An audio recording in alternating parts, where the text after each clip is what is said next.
আমরা 4টার সময় সংবাদ পাই যে এখানে গ্যাসের লাইন করতেছে। এই গ্যাসের লাইনের পাইপ বসাতে গিয়ে একজন ওই পাইপের মাথা আটকা পড়ছে।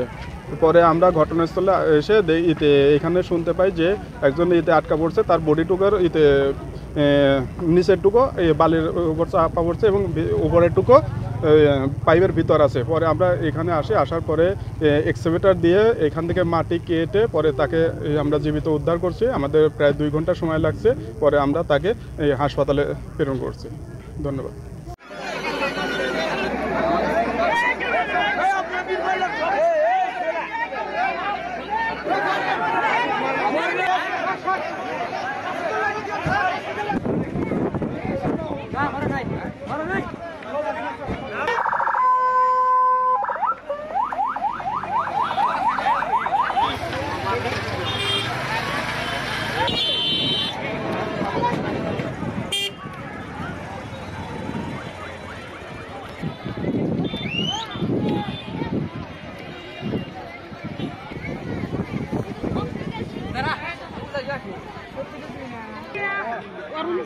ওই যে কইরা যাবি লো আমাদের ওই দেখো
ওই যে কইরা যাবি লো আমাদের ওই দেখো